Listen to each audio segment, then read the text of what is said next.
The Cry of La Llorona. Long ago, there was a beautiful woman named Maria. She married a wealthy man and had 2 children. But happiness did not last. Her husband changed, until one day he left her for another woman. In rage and despair, Maria dragged her children to the river and drowned them with her own hands. Realizing her sin, she screamed in horror and threw herself into the same river. Her body was never found. But since that night, villagers hear a chilling cry, "Ay, mis hijo, where are my children?" They say Maria's spirit became La Llorona, the weeping woman. She wanders the rivers, searching for her lost children. And if you hear her cry in the dark, beware. She may mistake you as one of them. The Vanishing Hitchhiker. Imagine driving alone at night. The road is empty, only your headlights cutting through the darkness. Suddenly, you see a young woman standing by the roadside, raising her hand for a ride. I pulled over. She stepped into the car without saying much. Just a faint smile. Her hair was long, her face pale, and her clothes were damp, as if she had just come out of the rain. Throughout the ride, she hardly spoke, only whispered softly, "Please take me home, to this address." I nodded and continued driving toward the house she mentioned. But when I turned to check if she was all right, the passenger seat was empty, gone. Yet I had just heard her voice moments ago. With an uneasy feeling, I still went to the address. An elderly woman opened the door. When I explained that I had just picked up a young girl, her face turned pale. She said, "That was my daughter, but she died 10 years ago, right on the road where you found her." Since that night, I never stopped for anyone on a lonely road again, because not every passenger is among the living. In ancient France, there was a legend about a beautiful woman named Melusine. Everyone was enchanted by her, but she carried a great secret. To her husband, Melusine set one condition: never peek at her on Sundays. That day was hers alone.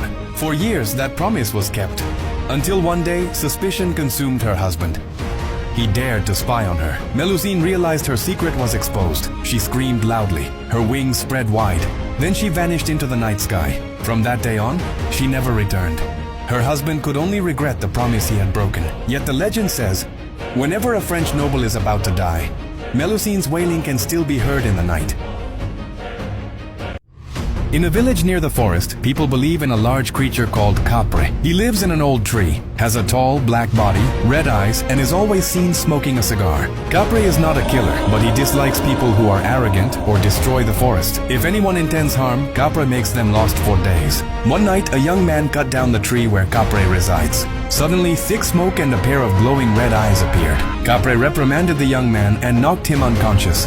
When he awoke, the tree was still intact, his axe missing, and he was on the edge of the village. Since then, people have become increasingly convinced if the smell of cigars is smelled at night, it means Capre is sitting in the tree, watching anyone who enters his forest.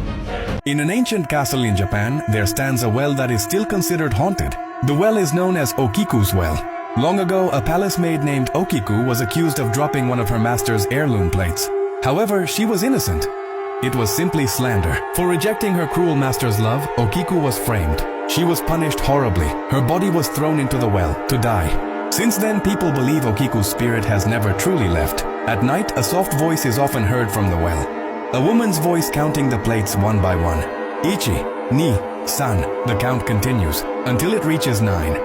And when she realizes that the 10th plate has never been found, a heartbreaking scream is heard. It is said that anyone who dares to approach can hear the voice itself and feel a bone-chilling chill as if Okiku is still there, waiting at the bottom of the well.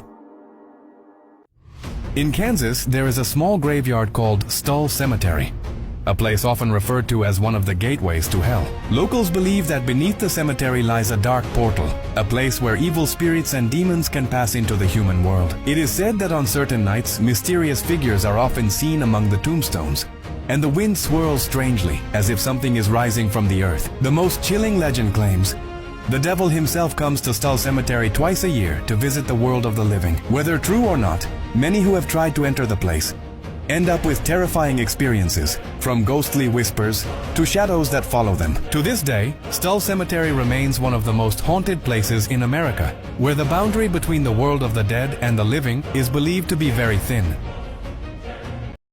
On the outskirts of Chicago, there's a road called Archer Avenue, said to be haunted by a young girl. Many drivers claim to see a blonde girl in a white dress, walking alone. Sometimes she asks for a ride, sitting silently in the back seat. But when the car passes the cemetery gates, the girl always vanishes without a trace. They call her Resurrection Mary.